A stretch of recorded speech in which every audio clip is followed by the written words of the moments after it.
이 율법책을 내 입에서 떠나지 말게 하며 주야로 그것을 묵상하여 그 가운데 기록된 대로 다 지켜 행하라. 그러면 내 길이 평탄하게 될 것이요 내가 형통하리라. 아멘. 이미 다 암송하고 계시는 줄 압니다.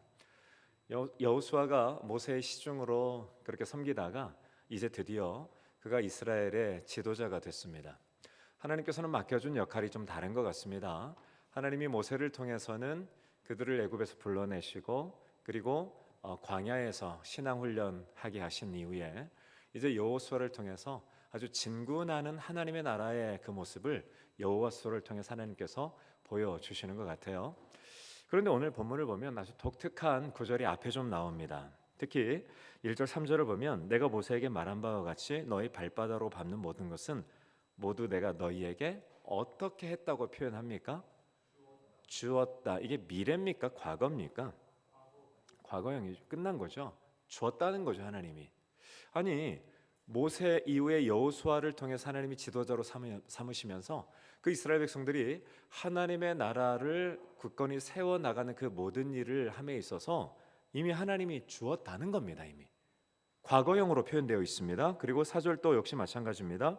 곧 광야와 이 레바논에서부터 큰 강 유브라데 강까지 해쪽 속의 온 땅과 또 해지는 쪽 대해까지 너희의 영토가 되리라. 영토가 되리라. 6절 말씀도 역시 마찬가지입니다. 강하고 담대하라. 너는 내가 그들의 조상에게 맹세하여 그들에게 주려 한 땅을 이 백성에 차지하게 하리라. 하나님이 이게 마치 다 이루어진 것처럼 여호수아에게 다 말씀을 하고 계십니다. 아마 우리 같으면 이렇게 얘기할 수도 있을 것 같아요. 이 전도사 열심히 하면 될 거야. 아마 정말 온 힘을 다해서 충성하면 자네를 통해서 뭔가 이루어질 수 있을 거야. 이렇게 말해야 마땅하지 않을까 싶지만 하나님은 이미 승리가 이미 너에게 주어진 것이고 이미 다 주어졌고 약속되어 있다. 승리가 약속되어 있다. 그래 이제 네가 리더로 세워지면 너는 할 일이 딱 하나 있다. 그게 바로 1장 8절이더라는 거죠.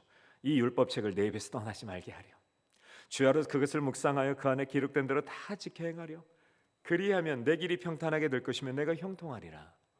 여러분 여호수아를 통해서 하나님께서 이루고 싶어하는 그 하나님의 나라의 그 성공 방정식, 승리 방정식이 무엇입니까?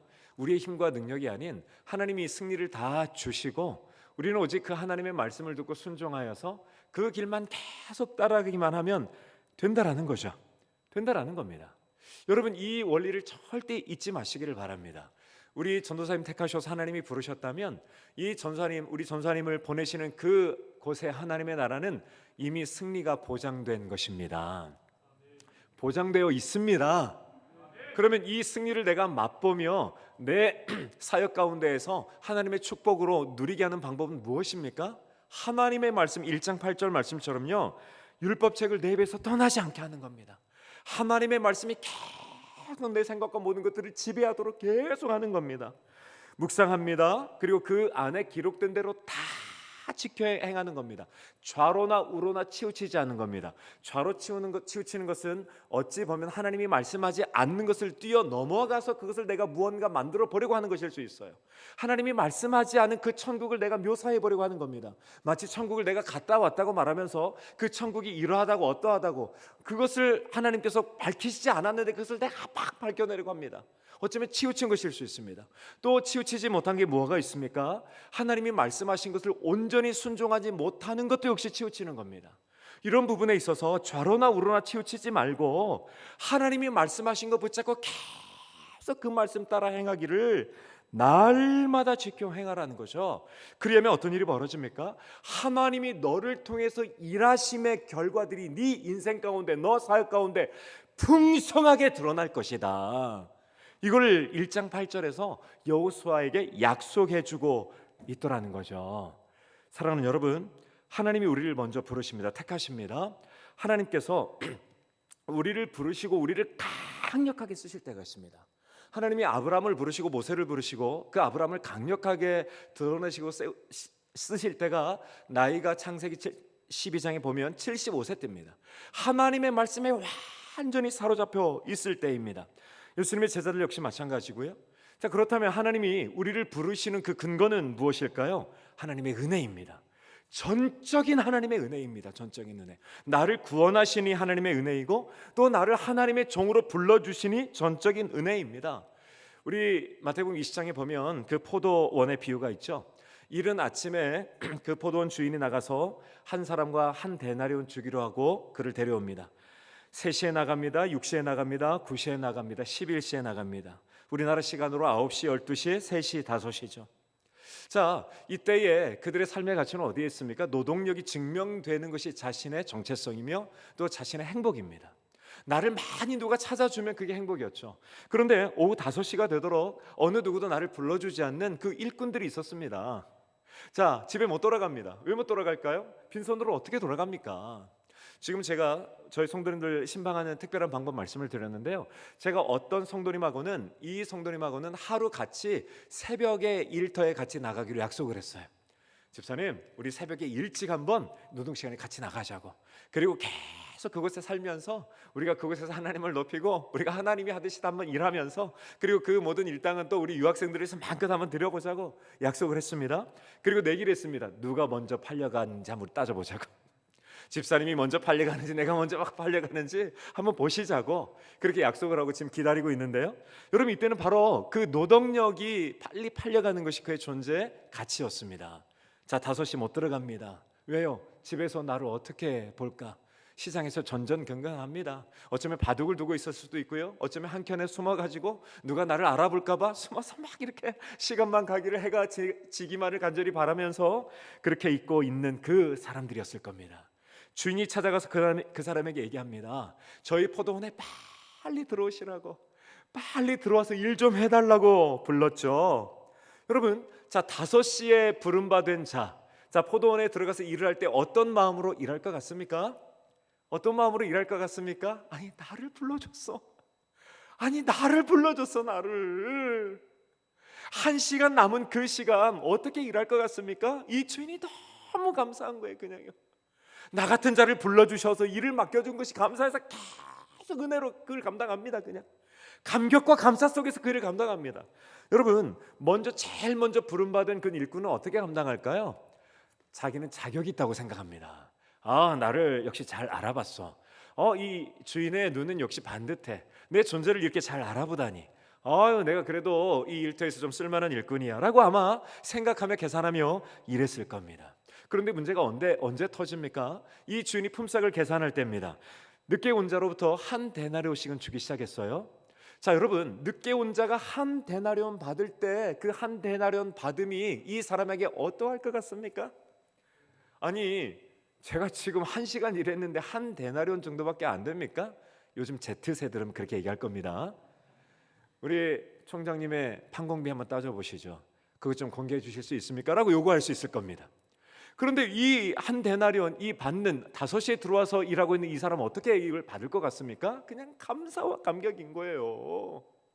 아니, 어떻게 나에게 이렇게 일을 시켜주시고 품삯까지 주시다니. 그 은혜로 감격하며 그걸 받을 겁니다. 아마 3시에 온 사람도 마찬가지일 거고 12시에 온 사람도 마찬가지일 거고 9시에 온 사람도 마찬가지일 겁니다. 그런데 일찍 부름받은 자가 문제였어요. 이 사람 먼저 온 사람이 한 데나리온 받으니까 자기도 한 데나리온 주겠다고 약속했지만 그것을 보면서 자기를 비교하기 시작한 거죠. 비교하기 시작했습니다. 비교하다 보니까 내가 한 데나리온 받은 것이 원래 계약 관계였지만 이것이 불만스러운 거죠. 이것이 나에게 주기로 한 것이 불평이고 이게 맞지 않다라고 생각이 들어오기 시작한 거죠. 저들보다 내가 더 많이 했고 나는 더 자격이 있는 사람이다. 저 사람보다 내가 더 힘써 일했다라고 하는 자신의 기준, 그 자격 있음이 기준이 불평 불만을 만들어 내버렸다는 거죠. 여러분, 나중된 자 먼저 되고 먼저 된 자 나중되리라. 여러분, 나중된 자가 누구입니까? 자격 있다고 생각하는 순간 우리는 하나님의 은혜로부터 멀어져 버립니다. 하나님의 은혜로부터 멀어져 버립니다. 멀리 떨어져 버립니다. 지금 하나님이 나를 불러주셨는데요, 너무 전적인 은혜예요. 너무나도 큰 은혜입니다. 이것에 대해서 이 5시에 부름받은 종처럼 이것에 대해서 감격하며 이것이 나의 은혜라고 하는 사실을 잊어버리는 순간 우리는 늘 내가 자격 있고 내가 이런 대우, 나에게 이렇게 대우하지 못하는 것에 대해서 불평불만할 수 있고 아주 먼 끝자락에 있는 자일 수밖에 없죠. 주께서는 일하는 소에게 망을 씌우지 말라고 말씀하셨습니다. 이 일한 자가 받는 싹 마땅히 받아야 된다고 말합니다. 이것은 주께서 우리에게 주시는 것입니다. 주께서 주실 때가 있습니다. 이스라엘 백성들이 여리고성 점령할 때 헤렘이라고 해서 모든 거 다 하나님께 드리라고 그랬습니다. 어느 것 취하지 말라고 했습니다. 아이성을 점령해서는 하나님께서 전리품을 주십니다. 주께서 책임지십니다. 그러나 우리의 존재와 우리의 본질은 어떠해야 됩니까? 하나님의 은혜에 감격해서만 서 있어야 됩니다. 그 은혜 속에서만. 이것을 잃어버리는 순간 내가 나 된 것 하나님의 은혜, 내가 이 자리에서 공부할 수 있었던 건 하나님의 은혜, 내가 이렇게 좋은 교수님 만났던 거 하나님의 은혜, 내가 오늘 부름받아서 이렇게 교수님과 식사교제 나눌 수 있었던 거 하나님의 은혜, 이것이 정말 하나님의 크신 은혜에 불과하다라고 하는 그 자세로 날마다 서 있는 것 자체가 이게 바로 하나님이 나를 택하신 기준이며 하나님께서 나에게 잊지 말라고 요청하시는 하나님의 부탁이더라는 거죠. 예수님의 제자 한번 보실까요? 12제자 그 면면 한번 살펴보시면 아마 어떻게 예수님이 사람 보는 눈이 이렇게도 없을까 생각할 겁니다. 베드로 한번 모셔봐요. 여러분 베드로와 같은 사람과 어떻게 일을 합니까? 아웃 오브 컨트롤입니다. 베드로야 나 이제 잡혀가니까 너 절대 나오면 안 돼. 베드로가 말을 안 들어요. 꾸역꾸역 기어 나와가지고요. 그 예수님 있는 곳 재판받는 게 들어가가지고요. 이 사람 그 사람이 되게 막 말을 안 들어요. 말을. 여러분 이 사람은 어떻게 일을 합니까? 막 열정으로 막 나섰다가 주님 그럴 수 없습니다. 사탄이 돼버리는 거예요. 주님 어떻게 주님이 십자가에 달려 죽을 수 있습니까? 주님 그래 하지 마시옵소서. 자신의 열정을 가지고 나아갔다가 사탄의 노를 감당한 이 사람과 어떻게 일합니까? 여러분 이 같이 동역하는 동역자들 가운데 정말 이 담임 목사 입장에서 힘들고 어려운 사람은 누구냐면요, 절대 컨트롤 안에 들어오려고 하지 않는 사람들입니다. 그냥 나도 사역자고 목사 너도 사역자고 똑같은 사역자인데 내가 마음껏 하면 어때? 여러분 이것은 절대 하나님 질서에 맞지 않거든요. 여러분 베드로가 어떻게 주님이 일하시겠습니까? 빌립 한번 볼까요? 제가 이따 뒤에 빌립 얘기할 텐데요. 여러분 빌립 자체는요 계산이 얼마나 빠삭한 사람인지 모릅니다. 주님께서 베세다 광야에서 자, 이 많은 사람들 너희들이 먹을 걸 좀 주렴. 빌립이 곧바로 계산하고 손들고 쫓아 나옵니다. 주님 이들에게 각자 사 먹게 할지라도 200데나리온 정도의 돈이 더 필요합니다. 주님 어떻게 우리에게 그것을 명령하십니까? 주님 도대체 세상을 어떻게 사십니까? 삑! 안 됩니다. 여러분 이런 제작 어떻게 일을 합니까? 예를 들어서 우리 교수님들이 우리 전사님 불러가지고요, 전사님 이번에 우리 이렇게 해가지고 우리 학교를 이렇게 만들어 봅시다. 예, 전사님이 딱 계산서 들고 찾아옵니다. 교수님 세상에서 어떻게 직장 좀 다녀보셨습니까? 어떻게 그런 계산을 어떻게 그런 사업 계획을 세울 수 있습니까? 이렇게 돈 들어가고 이렇게 어떻게 됩니까? 안 됩니까? 안 됩니다, 교수님. 여러분 이런 분하고 어떻게 동역을 하면 어떻게 하나님 나라를 세울 수 있겠습니까? 이게 제자들의 모습입니다. 이게 전부 다 제자들이 전부 다. 세리마태 어떤지 아시겠죠? 이 세리마태는 진짜 옹졸하기가 그지 없습니다. 여러분 세무 공무원의 독특한 특징 아시죠? 여러분 마태복음의 그 구조가 얼마나 완벽하게 짜였는지 아시죠? 진짜 완벽한 구조의 복음서 마태복음입니다. 유대인 공동체로 해서 쓰여졌지만 이 말씀자와 사건장이 얼마나 구조적으로 이루어져 있고요. 그리고 그 안에서 이 배열 자체가 여러분 마태복음 13장에 8가지 비유만 살펴봐도요, 이 세리마태의 꼼꼼함과 치밀함이 질려버립니다. 이런 사람하고 어떻게 일을 합니까? 어떻게? 여러분 더불어 가룟 유다는 어떻습니까? 가룟 유다 욕심으로 가득 차가지고 예수님 따라가는데 가지만 언제든지 배반할 수 있는 그런 사람과 언제든지 내 뒤에다 칼에다 칼을 꽂을 수 있는 사람과 어떻게 일을 합니까? 혹시 사역하시다가 동료에게 배반의 칼을 맞아본 적 있습니까? 아니면 후배 교역자에게 배반의 칼을 맞아본 적 있습니까? 여러분 이것처럼 슬프고 힘든 게 없습니다. 주님이 그러셨거든요. 그런데 택한 자들이 전부 다 이런 사람들입니다. 주님이 자격 보고 뽑은 사람 아무도 없어요. 주님이 너 그래 좀 괜찮구나, 너 좀 내가 좀 써볼게, 이렇게 뽑은 사람 아무도 없다라는 거예요. 벌레만 또 못한 사람을 뽑으신 겁니다. 여러분 벌레는 그래도 죄는 짓지 않습니다. 벌레는 죄는 짓지 않아요. 여러분 우리는 진짜 벌레만 또 못합니다. 그런데 하나님의 그냥 전적인 은혜로 부름받은 거예요. 전적인 은혜로. 그리고 이 일을 감당할 수 힘과 능력과 지혜 다 주시면서 돌아온 결과 하나님께서 나에게 너의 면류관이라고 씌워주시면서, 그리고 네가 얼마나 정말 소중하고 존귀한 사람인 줄 아니 막 옆에서 박수 쳐주시고. 여러분, 이게 우리의 힘이 뭐가 있습니까? 하나님의 은혜를 기억할 때 하나님의 능력과 은혜가 우리에게 더 크게 부어지더라는 거죠. 저 우리 교수님들하고 같이 식사할 때마다 제가 어디 쥐구멍이라도 빨리 들어가고 싶어요. 얼마나 후배 목회자를 격려해주고, 얼마나 후배 목회자를 막 이렇게 힘내게 하시려고 막 힘쓰고 애쓰심이 막 가슴 깊이 와닿습니다. 가슴 깊이. 제가 한 게 뭐가 있다고. 하나님의 전적인 은혜임에도 불구하고 하나님이 그렇게 막 높여주십니다. 사랑하는 여러분, 여기 앉아 계신 우리 모든 사랑하는 전도사님들이 이 하나님이 나를 이 자리에 있게 하신 것이 그 은혜라고 하는 한 사실 하나 때문에 그냥 날마다 이 자리에 앉을 때마다 그것에 감사 감격하여서, 하나님 어떻게 저를 불러주셔서 이 자리에 있게 하셨습니까? 하나님 어떻게 저를 통해서 일을 하시려고 이렇게 저를 불러주셨습니까? 이것에 대해서 계속 이 감사 감격을 잊지 않는 것 자체가, 여러분, 이게 바로 하나님이 나를 그렇게 택하셨고 그것을 지금 기대하고 계시더라는 거죠. 여러분, 그래서 이 은혜의 기념비를 날마다 가지고 있어야 됩니다. 은혜의 기념비를 날마다 가져야 됩니다. 이스라엘 백성들이요, 이제 여호수아와 함께 요단강을 건넙니다. 사실 이스라엘 백성들이 40년간 모세와 함께 광야에 있었던 것은요, 그들이 구원받은 은혜, 이제 하나님께 구원받았다면 그들이 하나님의 나라를 정말 강력하게 진군하고 세우기 위해서는 반드시 그들에게 필요한 게 뭐였냐면 철저하게 말씀의 존재로 그냥 빚어져 버리는 겁니다.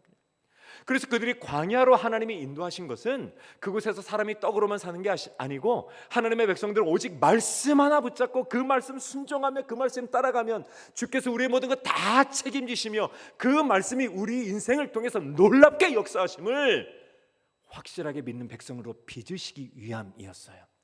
여러분, 그래서 홍해와 요단강 차이 제가 말씀드렸죠.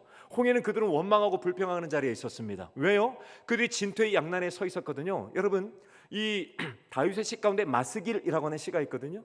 제가 내일 시편 23편 가지고 말씀을 좀 나누려고 하는데요, 이 마스길은 다윗이 정말 고난과 위기에 처했을 때 하나님의 말씀 붙잡고 그 고난과 위기 속에서 이 말씀을 묵상하여 말씀으로 이겨낸 그런 시들을 말합니다. 여러분, 이스라엘 백성들이 그 위기 진토의 양난에 처해 있습니다. 그런데 모세가 외치는 말이 뭡니까? 자, 너희는 잠잠히 있어라. 이제 하나님이 행하시는 놀라운 일을 봐라. 하나님이 일하실 거다. 아니, 뒤에서 막 군사가 쳐들어오고, 또 그 앞에는 지금 홍해 때문에 건너갈 수 없는데 모세는 왜 그런 말을 할 수 있을까요? 하나님의 말씀으로 그가 충만해졌기 때문에 그렇습니다. 하나님이 시내 광야에서 너희들이 나를 경배하고 예배할 거야, 이 말씀 하나로 완벽하게 그래 채워져 있기 때문에 그래요. 그래서 그런 위기 상황 가운데에서도 홍해, 눈에 보이지 않는 믿음의 길, 홍해 바닥에 길이 있음을 모세는 보는 겁니다. 하나님의 역사하심을 기대하는 겁니다. 여러분, 이게 바로 이스라엘 백성들이 광야 40년 가운데 빚어지고 훈련받는 시간이었어요. 드디어 요단강을 건너갑니다. 홍해 앞에서는 막 원망불평했는데요, 요단강 앞에서는 어떠합니까? 이 요단강 앞에서 텐트 치고 사이를 유숙하게 하십니다, 하나님께서. 그런데 그 어느 누구 하나 불평불만하는 사람이 없어요. 의심하는 사람이 없습니다. 두려워하는 사람이 없어요. 오직 하나님의 말씀만을 기다립니다. 드디어 여호수아로부터 말씀이 떨어집니다. 자, 언약궤를 맨 제사장이 요단강에 발을 디디라고. 여러분, 그때 이 모맥을 거두는 시기에는요, 요단강이 넘쳐 흘렀다고 표현되어 있습니다. 요단강 물이 넘쳐 흐르고 있었습니다. 거기 들어가면 빠져 죽습니다. 하나님의 말씀은 딱 하나였어요. 언약궤를 맨 제사장이 물에 들어가라고. 여러분, 어느 누구 하나 그것에 대해서 두려워하거나 떠는 사람이 없었어요. 말씀 딱 맺고요, 그 말씀에 순종하여 발을 내딛는 순간 놀라운 하나님의 역사심이 펼쳐지기 시작합니다. 액체가 고체처럼 쌓이기 시작합니다. 하나님의 일하심이 놀랍게 보입니다. 요단강을 맨발로 걸어갑니다. 여호수아가 명령합니다. 그 땅에서 12집 한 사람씩 나와가지고 돌멩이를 들고 오라고 한 게 아니라 메고 오라고 했습니다. 그것을 길갈에다 세웁니다. 이것은 무엇입니까? 언약의 기념비입니다. 은혜의 기념비입니다. 그 은혜의 기념비를 기억하기만 하면 하나님의 복보수 같은 은혜가 더 부어지는 거예요. 또 아멘. 여러분, 이 은혜의 기념비가 우리의 가슴에 날마다 선명하게 새겨져 있어야 돼요. 예수 그리스도의 십자가의 은혜가 내 깊이 새겨져 있어야 되고요, 하나님이 나를 택하신 것에 대한 그것이 깊이 새겨져 있어야 되고요, 그것을 기억할 때마다 하나님의 은혜와 하나님의 축복이 더 그게 부어지는 그 기념비, 하나님이 나를 택하셨던 것은 오직 은혜였으며, 내가 이 자리에 있는 건 하나님의 철저한 은혜이며, 내가 이곳에서 공부할 수 있는 건 철저한 하나님의 은혜이며, 내가 이 은혜를 기억하며 말씀에 사로잡혀 살아가기만 하면 하나님의 위대한 승리가 확정되어 있다라고 하는 이 사실 앞에서 몸부림치는 겁니다. 몸부림치는 겁니다. 지금은 좀 그렇게 안 좋게 끝났지만요, 비라이벨스 목사님 기억이 납니다. 이분은 목회하시다가 힘들고 어려울 때마다 그분이 청소년 시절에 그 숲속 계곡에서 하나님을 만났던 은혜를 충만히 누렸던 그 자리로 돌아간답니다. 택시를 타고, 그리고 택시 기사에게 먼저 가라고 이야기한대요. 그곳에서 계속 그 은혜를 막 기억하기 시작합니다. 하나님의 은혜를 기억하기 시작합니다. 그게 풍성히 부어질 때 다시 한번 활화선처럼 은혜의 사도로 타올라서 다시 돌아오는, 사랑하는 여러분, 하나님 우리를 은혜로 택하셨어요. 이 은혜로 택함 받은 것에 대해서 매이기를 간절히 원하십니다. 절대 천국의 앞자리에서 뒷자리로 멀어지기를 원하지 않으십니다. 여러분, 그리고 하나님은 왜 우리를 통해서 일하시려고 하시는 걸까요? 제가 어제도 잠시 말씀드렸지만, 하나님이 능력이 없어서도 아니고요, 하나님이 귀찮아서도 아니고요, 하나님이 우리를 어떻게 하시려고 하시는 겁니까? 영화롭게 하시려고 합니다. 하나님이 우리를 가장 영화롭게 하시려고, 우리를 가장 존귀하게 하나님 나라의 주인공 되게 하시려고 하나님이 우리를 부르시고 택하시고 일하게 하시더라는 거죠. 자, 여호수아가 이제 가나안 땅을 점령해 나갑니다. 그리고 31명의 왕을 머리를 짓밟습니다. 예수 그리스도의 승리와 아주 유사합니다. 13장부터 그 땅을 분배해 주기 시작합니다. 이스라엘 백성들 12지파가 전부 다 분배받았습니다. 그 땅을. 여러분, 이제 위대한 왕들은 다 죽었습니다. 아주 강력한 세력은 십자가에 다 사라졌습니다. 이 가나안 땅에 살아있는 모든 이들은 전부 다 조무래기와 같은 자들입니다. 자, 그들을 상대하는 것은 이제 너희들의 몫이라고 다 남겨준 겁니다. 여호수아가 뭐라고 말합니까? 가서 점령하여 취하라는 거죠. 점령하여 취하라는 거죠. 여러분, 여호수아가 전부 다 취해가지고 그냥 그래 여기 살아 여기 살아 여기 살아 해주면 어떻게 뭐가 덧납니까? 그 힘과 능력으로 다 해주면 좋지 않습니까? 아닙니다. 하나님의 나라의 영광과 승리는 바로 믿음으로 들어가서 그 하나님의 나라를 쟁취하고 싸우기 위해서 믿음으로 살아간 자들의 것이기 때문에 그래요. 하나님이 이 땅에 우리의 삶의 기회를 주시고 우리를 부르셨던 것은요, 나머지 인생 자체가 믿음으로 살고 살아 하나님의 나라를 위대하게 건축하고 오는 그 승리자로 살다가 한번 와보라는 거예요. 예수님 믿고 대충 그렇게 살다가 천국 오는 게 아니고요, 정말 위대한 하나님의 나라의 승리자로 들어오라고 우리에게 말씀하시고 계시더라는 거죠. 여러분, 그런데 그 지파를, 땅을 그렇게 분배해 주지만 실제로 사사기에 들어가면 그 땅을 점령해낸 지파는 유다 지파 이외에는 거의 없습니다. 전부 다 타협합니다. 전부 다 타협합니다. 세상적인 이유, 내 삶의 바쁨의 이유, 먹고 사는 것 때문에, 또 그리고 이런저런 이유 때문에, 또 단지파 같은 경우는 가보니까 싸우는 것보다 그냥 대충 좋은 곳에서, 라이스라고 하는 땅에서 여기 보니까 사람들 얼른 다 나가고 땅도 좋고 그냥 자신의 어떤 사명을 따라 가기보다 먹고 살기 좋은 곳에 정착하여 사는 정도로 마무리해버립니다. 여러분, 하나님 나라에 그들은 상급이 존재하지 않습니다. 하나님 나라의 주인공 될 자격이 전혀 없는 거죠. 하나님 앞에 위대하게 정말 드러나는 그 축복의 자리가 없는 거죠. 여러분, 하나님이 우리를 택하셔서 정말 벌레 못한 우리를 택하셔서 그 나라를 맡겨주시고 그 나라를 이루는 모든 것, 하나님이 이미 승리가 확정되었다고 말하시면서 말씀에 순종하고 거룩하게 지켜나가기만 하면 이 승리를 너에게 주겠다고 약속해 주셨다라는 거죠. 여러분, 이게 얼마나 위대한 일인지 모릅니다. 예수님께서 이 땅에 천국을 가져오셨습니다. 제자들을 먼저 택하십니다. 그리고 이 제자들의 면면을 보시면 제가 그렇게 미약하다고 말씀드렸습니다. 우리의 시작 굉장히 미약합니다. 우리가 어떤 사역하는 거 하나 너무너무 미약합니다. 그것 때문에 내가 절망하기도 합니다. 여러분, 어떤 분은 그래서 내 시작은 미약하였으나 내 나중은 창대하리라. 그래서 이거를 요약해서 심이나 창이라고 또 그렇게 하기도 하시더라고요. 심이나 창창 이렇게 하시기도 하더라고요. 여러분, 우리의 시작이 굉장히 미약합니다. 이것에 전혀 낙심하지 마십시오. 내가 믿음으로 말씀 따라 사역하는 그 하나 자체가 굉장히 미약합니다. 나는 잘할 수 있어. 여러분, 전부 다 시험에 빠진다고 그랬죠? 우리 전부 다 미약합니다. 별거 아닙니다. 이스라엘 백성들이 요셉이 애굽 땅에 내려가서 그들이 야곱의 후손들이 내려갈 때 몇 명 내려가던가요? 70명 내려가지 않습니까? 얼마나 미약한 숫자입니까? 그런데 그 미약한 숫자가 내려갔다가 출애굽기 1장 딱 들어가면요, 출애굽기 1장의 첫 장이 이 족속이 얼마나 강성하고 막 이렇게 숫자가 많아졌든지 그것에 대해서 표현하는 것만 어마어마합니다. 그냥 아주 미약한 자들이 내려가지만 아주 굳센 하나님의 나라가 세워져서 나오더라는 거죠. 여러분, 천국의 8가지 비유 가운데에서 여러분 겨자씨의 비유를 너무나도 잘 아실 겁니다. 이 겨자씨 비유 아시잖아요. 너무 작습니다. 시작이 너무 작습니다. 그러나 이들이 자라고 자랐을 때 새들이 곁들고 얼마나 큰 나무가 됩니까? 누가복음 보면 제자들이 예수님께 나와서 이렇게 부탁합니다. 예수님, 우리에게 좀 믿음을 가르쳐 주십시오.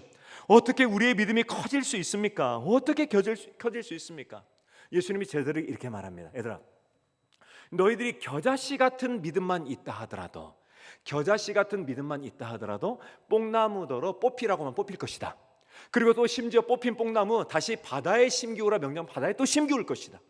주님께서 이것을 통해 제자들에게 믿음을 가르쳐 주시거든요.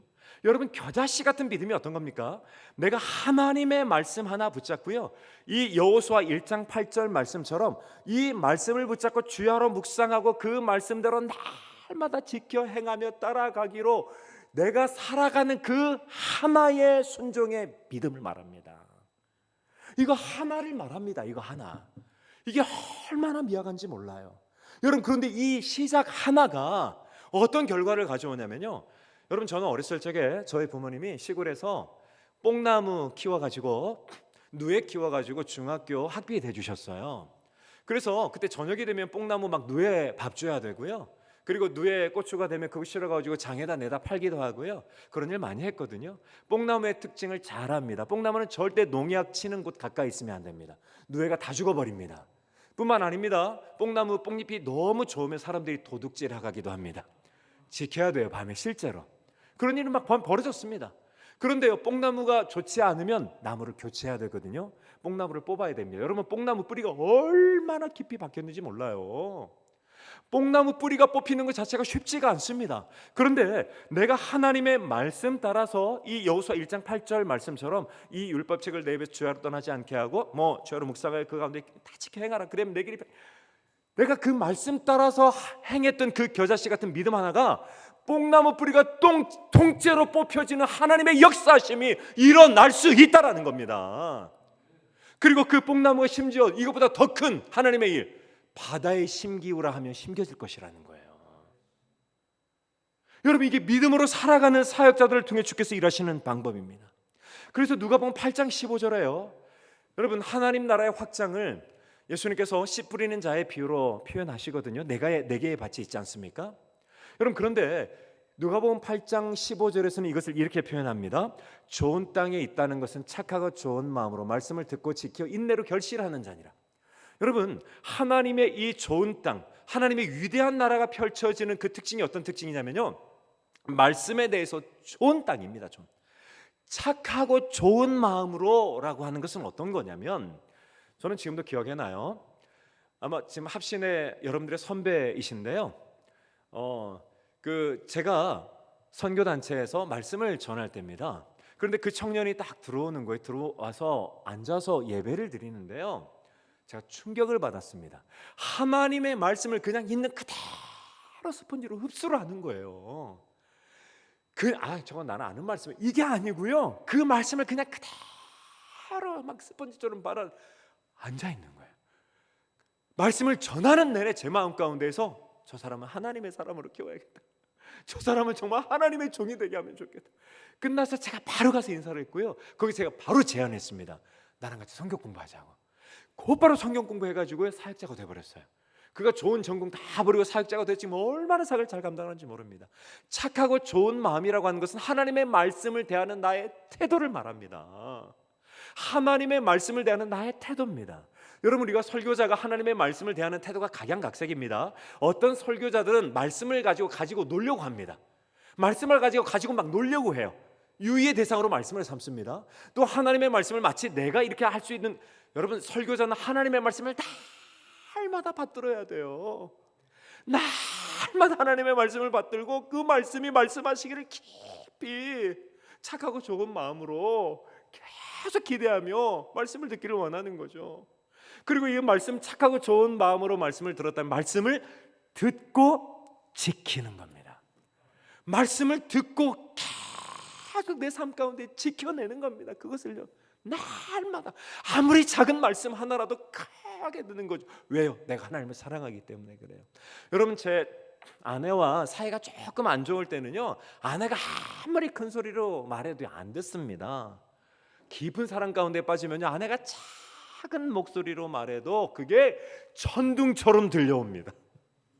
천둥처럼 들려옵니다. 얼마나 그 말씀을 따라가고 싶은 열망과 막 그것이 충만한지요. 예수님께서 우리에게 말씀하지 않습니까? 나를 사랑하는 자는 내 계명을 지키는 자를 할지니.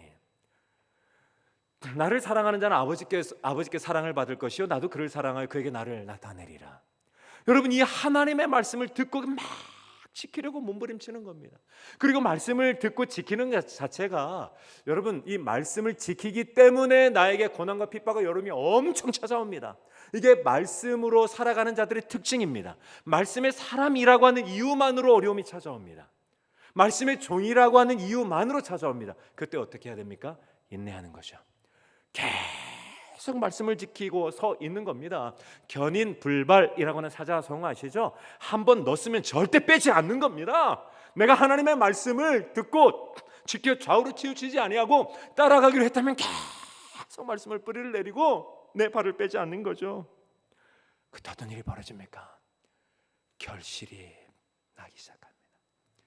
여러분, 30배, 60배, 100배라고 하는 것은요, 이렇게 겨자씨 같은 믿음으로, 겨자씨 같은 말씀에 대한 그 좋은 마음으로 듣고 지켜 인내하는 자에게 나타난 하나님의 놀라운 열매들을 말합니다.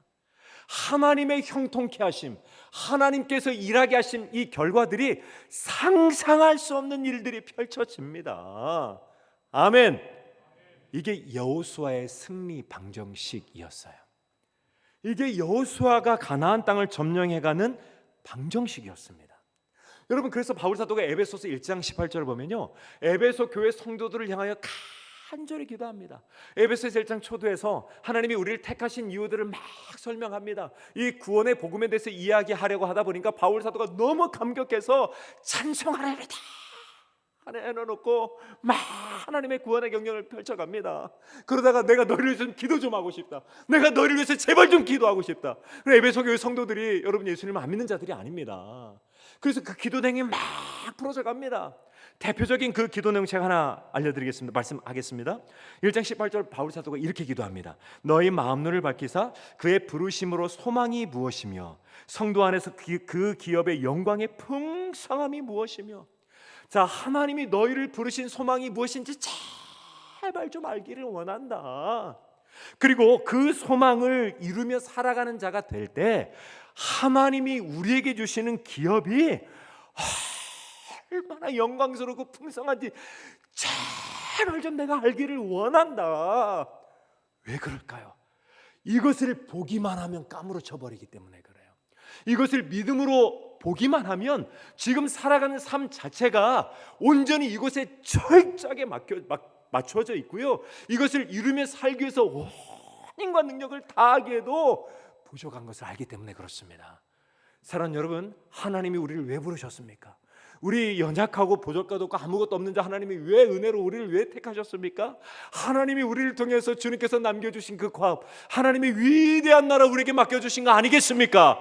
할렐루야. 이게 바로 우리의 소망 아닙니까? 이 소망을 이루며 살아가는 자들에게 주께서 주시는 그 기업이 얼마나 여러분 양적으로 너무 커가지고요, 풍성하다고 표현했고요, 질적으로 이것이 얼마나 영광스러운지 질적이며 양적인 모든 것들을 바울사가 수식을 써가지고 설명을 다 하고 있는 겁니다. 이게 바로 하나님이 부르신 자에게 주시려고 하는 하나님의 영광된 축복이더라는 거죠. 하나님이 하기 싫어서 우리에게 맡겨준 게 절대 아닙니다. 하나님이 능력이 없어서도 아니고요, 여러분, 이게 바로 하나님의 은혜입니다. 은혜. 우리를 부르신 하나님의 은혜입니다. 여러분, 그래서요, 이제 우리가 해야 될 일이 있습니다. 뭐냐면, 하나님께서 나를 이렇게 영광스럽게 부르셨다면 철저하게 내가 이 하나님의 종으로 쓰임받기 위해서 그것을 온전히 붙잡게 힘쓰면 됩니다. 여러분, 원숭이를 잡는 방법 잘 아시죠? 원숭이 인도네시아나 이런 데 가서 원숭이 잡는 방법 딱 하나입니다. 이 항아리에다가 원숭이가 좋아하는 맛있는 거 넣어놓는데요, 그리고 항아리를 묶어놓는답니다. 원숭이가 손을 놔가지고 그걸 붙잡는데요. 이제 이것 때문에 못 도망가는 겁니다. 사람이 다가와도 이걸 놓으면 나갈 수 있는데 이걸 붙잡고 있으니까 손이 안 빠진가 낑낑대다가 잡혀가지고 끌려간대요. 여러분, 우리 손에 쥐어진 게 세상의 욕심이면 안 됩니다.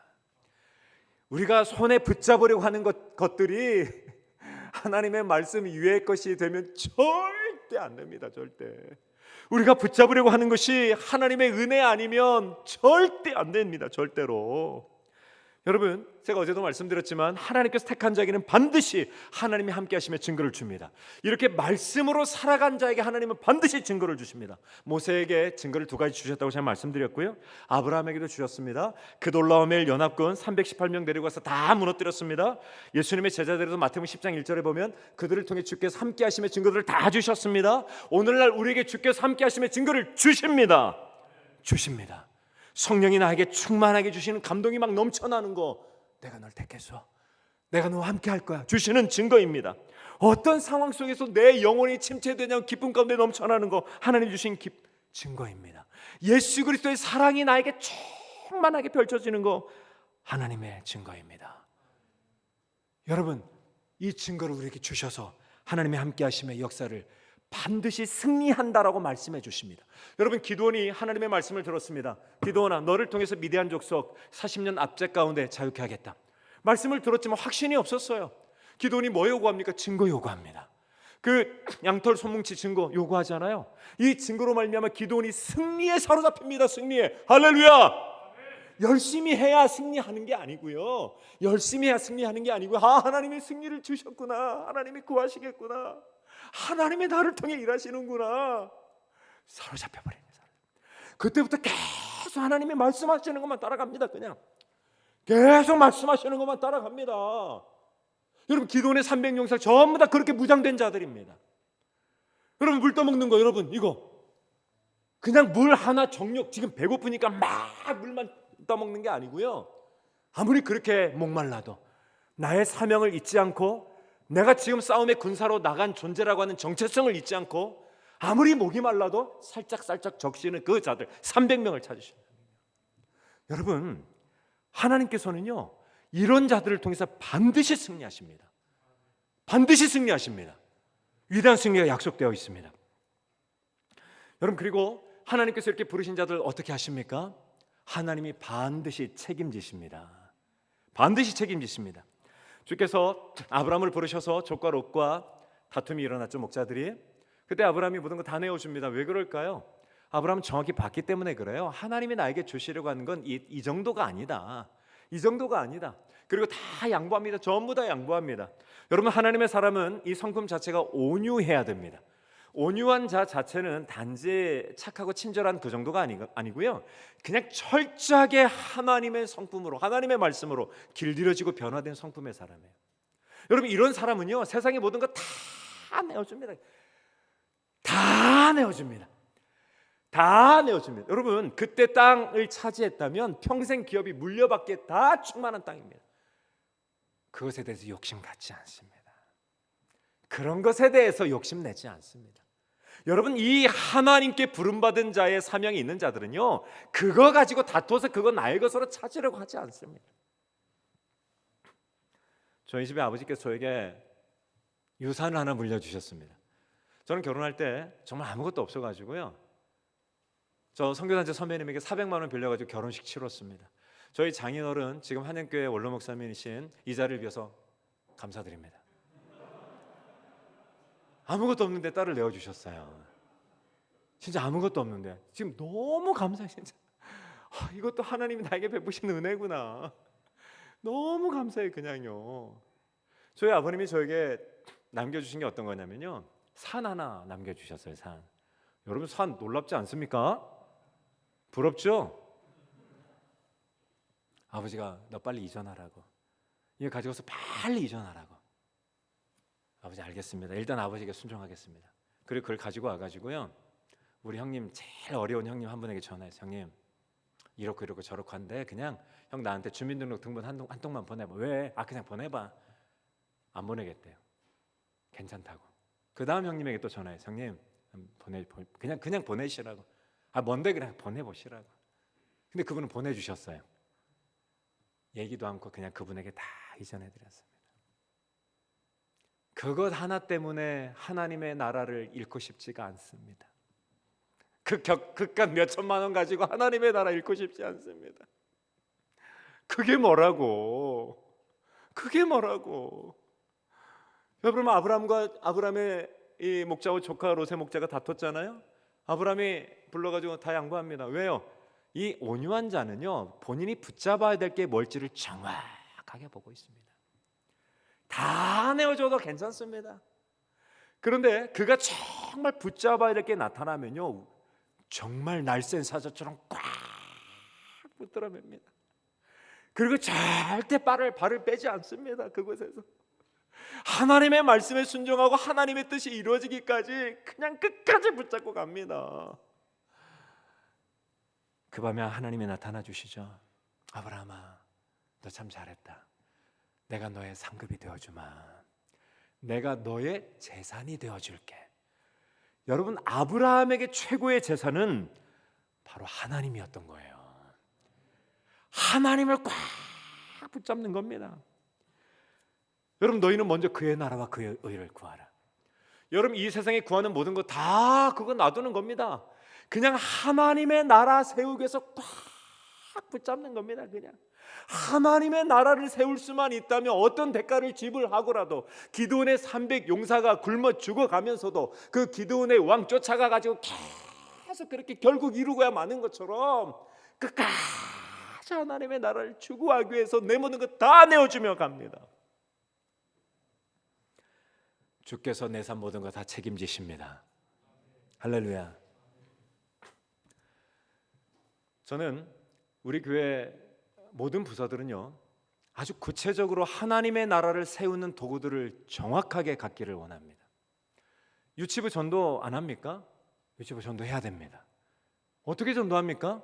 어떻게 할 것 같습니까? 유치부 전도사님들, 주께 기도하고 사랑하면 방법을 주께서 주실 겁니다. 주십니다. 저희 교회는 어린이집을 세웠습니다. 철저하게 섬겨서 그 아이를 주께로 돌이키기 위해서. 그리고 정말 그 어떤 세상의 기관보다도 가장 하나님의 방법으로 잘 섬깁니다. 전주에 이사 와가지고 검색해가지고 저희 어린이집 보고 등록한 사람들이 굉장히 많습니다. 하나님의 교육을 하고 있음에도 불구하고 등록하는 난크리스찬들이 존재합니다. 극진히 섬겨서 교회로 옵니다. 초등부 어떻게 합니까? 초등부 다 구할 수 있는 탁월한 확실한 방법을 가지고 있습니다. 저희 캠퍼스 간사를 세워서 이 친구는 교대를 졸업한 친구입니다. 교대를 졸업하고 저와 함께 하나님 나라를 세우겠다고 교대 임용고시를 합격했는데 포기하고 교육청에 전화해서 아주 당당하게 내가 임용고시 보기 싫어서 하나님 나라 세우는 것이 아님을 밝히고 합격하고 저 하나님 나라 세우러 가겠습니다 하고 얘기하고 오라고 그랬어요. 그랬더니 진짜 시험 합격하고 취소하고 왔습니다. 그 아이에게 그 축구 지도사 자격을 따게 했고요, 학교에 들어가서 방과후 축구 교사를 합니다. 아이들이 막 몰려들기 시작하는데요, 그 아이들 극진히 대접해 줍니다. 어떤 분이 학부모가 저에게 전화를 했어요. 목사님이시냐고, 저희 아이들 교회 좀 보내고 싶다고. 실질적인 방법을 찾아냅니다. 중고등부, 저희 이번에 졸업하신 고영민 전도사님 아실 겁니다. 우리 전도사님에게 학교의 인성교육 그리고 진로지도를 할 수 있는 자격증을 따게 했습니다. 지금 이제 3월 곧 시작하는데요, 어느 학교에 진로지도사로 수업을 들어갑니다. 자, 이분이 수업을 들어가면요, 모든 성도들이 서포트를 합니다. 팀이 꾸려집니다. 팀이 꾸려져서 전부 다 기도로 물질로 서포트하고요, 관계 맺고요, 계속해서 주께 돌아오게 합니다. 하나님의 나라를 세울 수만 있다면 그 어떤 대가를 지불하고라도 가는 겁니다. 그리고 자, 여러분 청년은 지금 이 사례, 우리 지금 앞에서 찬양 인도하셨던 우리 오영진 전도사님 계시는데요, 저와 함께 전주대에서 함께 하셨던 분이에요. 제가 얼마나 좋아하는지 모르면 너무너무 좋아합니다. 앞에 찬양 인도하는데 막 제가 가슴이 뛰어가지고요, 막 일어나서 찬양하고 싶었는데요, 살짝 주변을 보니까 아무도 안 계셔가지고 안 일어났어요. 아무도 안 일어났습니다. 이 전주대학교 하나님 청년들 살려내기 위해서요, 1학년 2,600명이 들어오거든요. 이 아이들 8명씩 그룹핑을 다 합니다. 처음에 이것을 시도하는 것 자체가 꿈이었고 불가능한 일이었습니다. 처음에 제가 그 채플에 설교자로 부탁받아서 갔는데요, 이렇게 이거보다 더 넓은 강당에 800명이 앉아 있는데요, 놀라운 기적을 제가 목도했습니다. 제가 설교를 하는데요, 무려 15명의 학생들이 눈을 뜨고 저를 바라보고 있고 나머지 785명은 자고 있더라고요. 이게 대학교의 채플이었습니다. 제가 진짜 눈물이 났습니다, 속에서. 그리고 그냥 끝나고 와서 하나님 어떻게 하면 좋을까요? 하나님 어떻게 하면 좋을까요? 그냥 하나님이 그때 이상한 감동을 주셨는데요. 진호야, 너 사례비 받은 거 가지고 식권 사가지고 좀 나눠주지 않을래? 그런 감동을 그냥 주셨어요. 그래가지고 식권 30장 사가지고 나눠줬습니다. 그 다음에도 또 설교할 때 또 나눠줬어요. 세 번째 또 나눠줬어요. 세 번째 딱 나눠주려고 하니까요, 40명이 저절로 우르르 막 모여드는 거예요.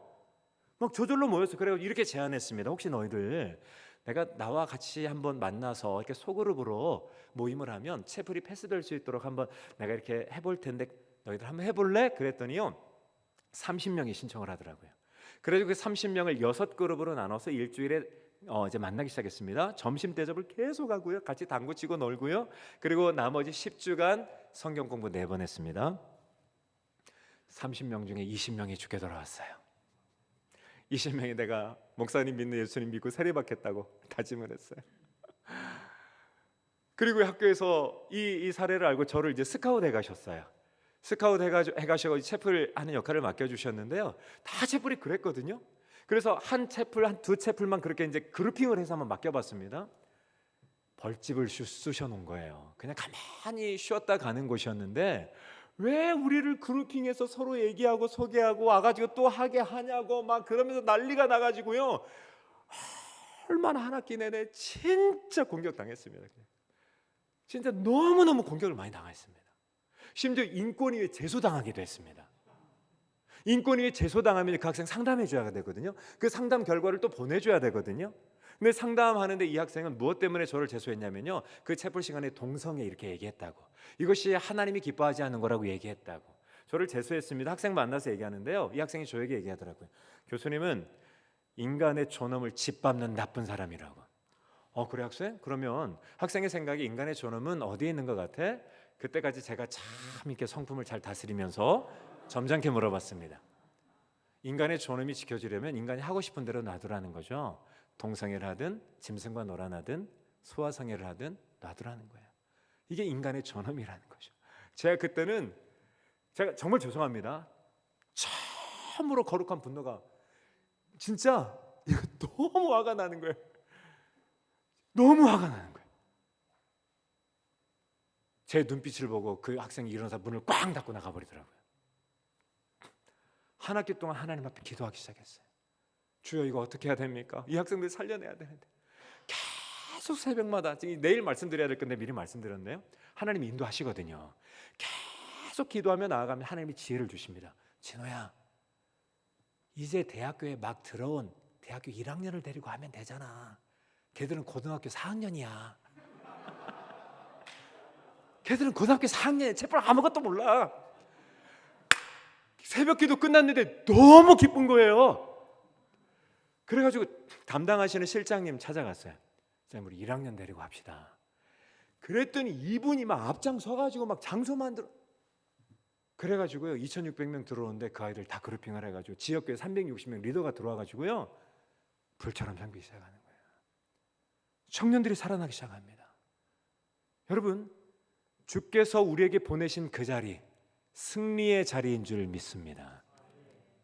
승리의 자리입니다. 어떤 대가를 지불하고라도 그곳에서 계속 하나님의 말씀 의지하면서 기도하면서 내가 말씀 따라서 가려고 막 몸부림치면 됩니다. 몸부림치면 주께서 책임지십니다. 주께서 아브라함을 책임지셨던 것처럼 내 모든 사역 다 책임지십니다. 능력 주십니다. 지혜 주십니다. 여기에 들어오는 360명의 리더님들이요, 여러분 1만 원씩 CMS로 후원을 해주세요. CMS 후원해 주시는 분이 지금 보니까 600명입니다. 여러분 1만 원씩 600명이면 하나 1년에 얼마일까요? 거의 이게 진짜 엄청난 돈이거든요. 그뿐이 아닙니다. 그것으로 아이들 장학금을 주는데요, 이분들이 그뿐만이 아니에요. 이 간식비를 또 후원을 해줘요. 처음에 이 학생들 세트로 모이게 소그룹 하는데 간식비가 한 1,500만 원, 2천만 원 들어가겠더라고요. 근데 어떤 목사님 제가 한번 찾아갔습니다. 이분을 그 전에 딱 한 번 본 적이 있어요. 그냥 기도하다 하나님 이 아이들 정말 살려내야 되는데 간식 좀 주고 싶은데 어떻게 하면 좋을까요? 이상하게 그냥 그분이 막 생각이 나. 이상하게. 절대 저는 어떤 은사주의자가 아닙니다. 그냥 마음에 그냥 생각이 나는 거예요. 그냥 그래 한번 찾아가 봐야겠다. 전화드려서 목사님 한번 뵙고 싶다. 왜 그래? 그냥 커피 한 잔 먹고 청년들 살리는 얘기 좀 하고 싶습니다. 오시라고. 같이 만났어요. 이런저런 얘기하다가 목사님 그런데 전주대 이렇게 갔더니 제가 700만 원 지원하고 싶어요. 이쪽에서 1,000만 원 후원해주고 싶다 그러더라고요. 금세 이게 다 채워져 버린 거예요. 주께서 책임져 주십니다. 주께서 책임져 주셔요. 주께서 책임져 주십니다. 저 전도사 때였던 것 같아요. 저는 신대원 공부하면서 그때도 여전히 사역을 한양교회 전도사 또 조희성교회 간사로 사역을 계속 하고 있었습니다. 근데 정말 어려운 분 돕기위해서 제 통장을 한번 보니까 통장에 딱 30만 원 있더라고요. 근데 그분 상황에 100만 원을 도와서 정말 하나님의 은혜를 좀 누리고 하고 싶은 거예요. 그냥 마음속에서. 내 친구에게 전화했습니다. 친구야, 나 70만 원만 빌려주렴. 내가 이거 반드시 갚을 거야. 너 나 알잖아. 그래? 그런데 친구야, 진짜 친한 친구거든요. 정말 친한 친구입니다. 그런데 진호야, 친구 사이에는 돈거래 하지 말라고 우리 엄마가 그랬어. 아무튼 그랬습니다. 이거 또 하나님께서 또 그렇게 하시라고 하는가 보다. 그냥 있는 받아들이고요. 있는 거 그대로 드렸습니다. 제가 성균관대에서 학생들을 가르쳤는데요. 돌아올 차비가 없을 정도였어요. 근데 그날 성균관대 가서 그 금잔디 공원에 전도하고 있었습니다. 전도하고 있었는데요. 이상한 내가 모르는 번호가 떠요. 받았습니다. 이진호 전도사님 맞습니까? 네, 맞는데요. 빨리 계좌번호 알려주세요. 왜 그런데요? 저는 정확한 돈만 받습니다. 왜 그러신데요? 설명해 달라고. 그랬더니 이분이 이렇게 설명하더라고요. 자기가 익산의 모 교회 권사인데 그날 새벽 기도를 하는데 이분도 그런 은사와 경험을 한 번도 한 적이 없대요. 그냥 기도하고 자녀들이 그러고 오는 분이래요. 기도하는데요, 자기 귀 속에 정말 귀막이 터지도록 이진호 전도사에게 돈을 보내라, 돈을 보내라, 돈을 보내라. 싫어합니다. 이 소리 때문에 앉아 있을 수가 없어가지고요, 벌떡 일어나서 깜짝 놀라서 집에 돌아와서 딸 3명 자고 있는데 다 깨웠대요. 빨리 일어나 이놈들아, 빨리 일어나봐. 우리 교회 거쳐간 분 중에 이진호 전도사님이 있어 익산에 큰 교회 다니셨거든요. 아무도 없다는 거예요. 근데 막내딸이 저를 알더라고요. 어떻게? 그분 교대에서 성경 공부 가르치고 하셨던 분 같은데요. 알아보니까 저를 알아내신 거예요. 제가 그 얘기를 듣는데요, 소름이 막 돋는 거예요. 소름이. 하나님이 책임지시는구나. 하나님이 나를 부르시고 이렇게 책임져 주시는 거야. 그냥 하나님이 내 인생 모든 걸 확실하게 승리로 보장해 주시는구나. 승리로 보장해 주시는구나. 그리고 계좌번호 알려드렸어요. 내심 기대했습니다. 100만 원 정도, 50만 원 들어왔어요. 액수가 중요한 게 아니고요, 두려움이 없어졌어요. 두려움이 하나님의 나라를 세울 수만 있다면 이것에 두려움이 없어졌습니다. 두려움이. 제가 목회하다 보니까 지역에 어려운 노인네들 하나님의 복음을 전하고 싶어요. 그런데 이분들 여러분 쌀포대 한 자루 갖다 주면 욕합니다. 싫어합니다. 지금도 싫어합니다. 어떻게 하냐면 가만히 이분들의 상황을 살펴보니까요, 이분들은 하루 종일 친구가 되고 말벗이 되어서 여행 가고 같이 목욕도 하고 같이 밥 먹는 걸 제일 좋아하더라고요. 제가 동사무소 찾아갔습니다. 이렇게 섬기고 싶다고. 차가 없었어요. 그래가지고 이 차를 사려고 제가 전북은행 도청지점 가가지고 대출 받았습니다. 좋은 버스 사려고. 그래서 그거 가지고 그렇게 한 2년 3년 섬겼던 거예요. 코로나 전까지 매주 여행을 갑니다. 어른들 덕진구청이 협약을 해줘가지고요, 다 선정을 해줍니다. 그것을 그냥 극진히 섬깁니다. 끝나고 딱 한마디 합니다. 가까운 교회 한번 나가보시라고. 하나님의 천국이 있다고. 그런데 저희 교회만 오시는 분이 생겨나시는 거예요. 여러분, 그 돈 주께서 책임져 주십니다. 주께서 책임져 주셨어요. 다 책임져 주셨죠. 전부 다. 우리 장로님들에게 이거 장로님들 제가 하고 싶습니다. 교회 돈으로 하지 않고요, 제가 하고 싶습니다. 이번에 또 프로젝트 하나 기획하고 있습니다. 여러분, 코로나 블루 때문에 얼마나 이웃들이 지금 마음이 어려운 줄 아시죠? 이분들에게 코로나 때 많이 못 가니까 진짜 최고로 대접하는 프로젝트를 진행해야겠다. 그래서 알아봤는데요, 캠핑카인데요, 죄송합니다, 캠핑카인데요. 이 카운티라고 너무 좋게 개조해서 만들어진 차가 눈에 확 들어온 거예요. 그냥 이상하게 그렇게 자꾸 눈에 들어온지 모르겠어요. 그러면 그것도 제가 해야 되거든요. 그래서 우리 부교육자들을 같이 얘기하고 우리 이렇게 섬기자고 이렇게 하자고 이렇게 하자고 다 마음을 모아가지고요. 그냥 기쁨 가운데서 그거 준비하고 있는데요. 기대하십시오. 세상을 감동케 할 하나님의 복음의 차가 될 줄 저는 믿어요. 여러분, 하나님의 나라를 위할 수만 있다면 무엇이 아깝습니까? 하나님의 나라를 세울 수만 있다면 무엇이 아깝습니까? 주께서 책임지십니다. 주께서 주십니다. 능력 주십니다. 지혜 주십니다. 물질 주십니다. 다 책임지십니다. 전부 진짜입니다. 다 책임지십니다. 전부 어느 것 하나 부족함 없이. 그리고 그 승리의 영광을 우리에게 주께서 주시는 거예요. 그냥요. 내가 말씀 순종하고 그렇게 살아가는데 우리에게 다 주시는 거예요. 여러분, 그러면 제가 지금 딱 8분 남았는데 8분 빨리 진행해가지고 지금까지 했던 걸 빨리 해야 될 것 같습니다. 이 정도 분량을. 여러분, 자, 이렇게 살아가는 자 어떻게 세상에 승리해야 될까요?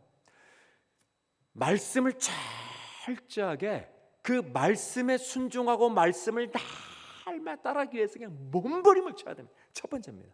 여러분, 주님이 제자들을 부르셔서 훈련시키신 다음에 제자들을 보내실 때 내가 너희를 세상에 보냄이 양을 누구 가운데 보낸 것 같다고 했습니까? 이리 가운데 보낸 거겠어요? 그래서 우리가 말씀으로 빚어지면요, 내 존재가 양으로 변하게 되어 있습니다. 여러분, 우리 교수님들 보십시오. 이분들이 무슨 교수님 같습니까? 이분들이 무슨 권위를 내세우려고 합니까? 이분들이 무슨 그냥 뿔이 나가지고 막 뿔로 들이받고 그럽니까? 아니, 이분들이 무슨 공격할 무기가 있어 서로 막 핥히고 싸운 거 보셨습니까? 안 보셨잖아요. 양입니다. 양. 저 이분들 뵈면 그냥 정말 죄송합니다. 우리 안양 교수님이십니다. 여러분, 우리가 하나님의 말씀의 존재가 되면요, 양이 되어갑니다.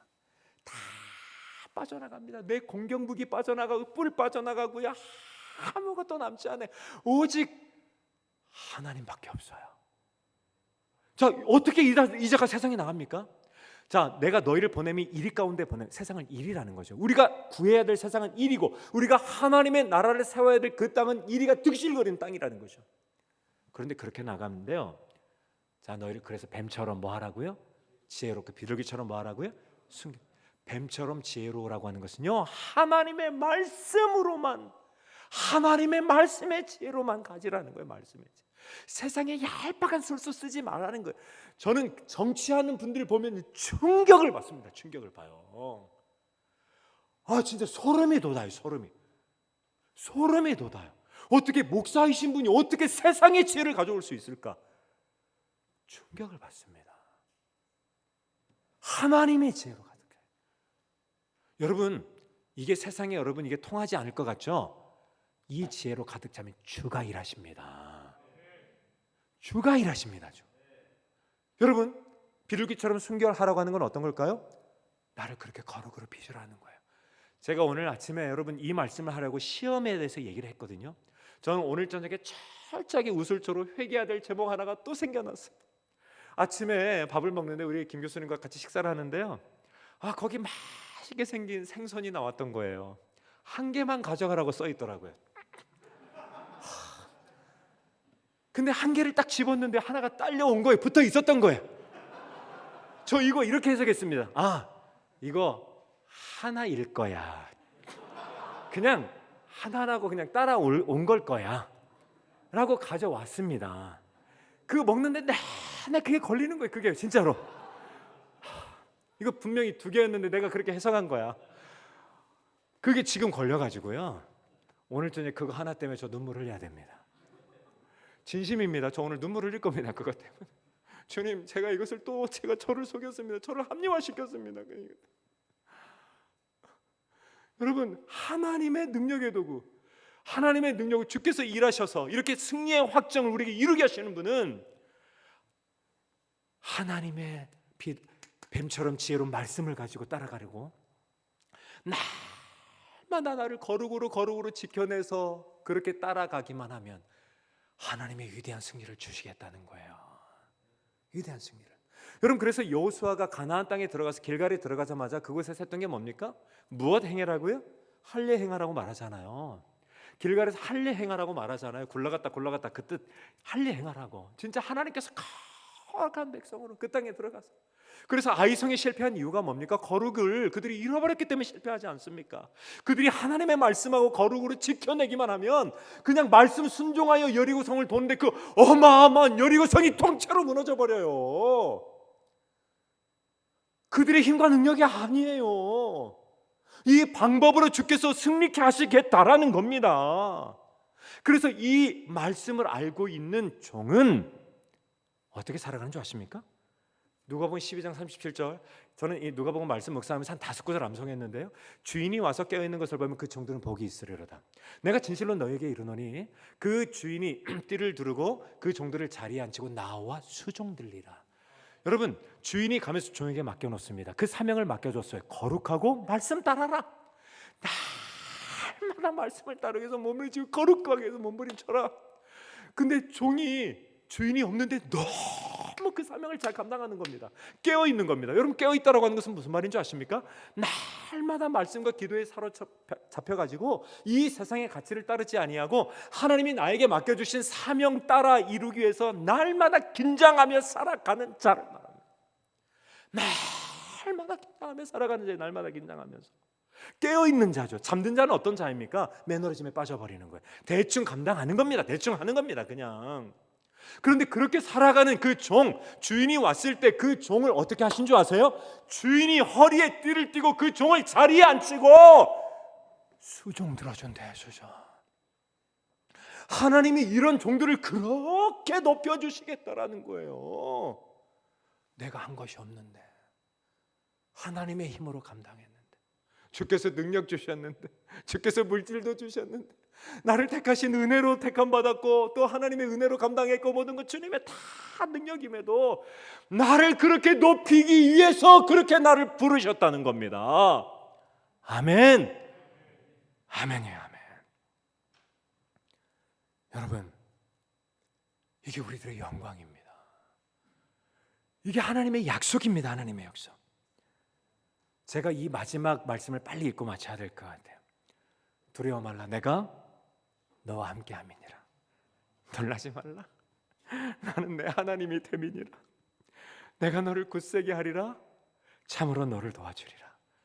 참으로 나의 의로운 손으로, 오른손으로 너를 붙들리라. 뭐가 부족합니까? 이 하나님이 나를 붙들어 주는데 뭐가 더 이상 필요하겠습니까?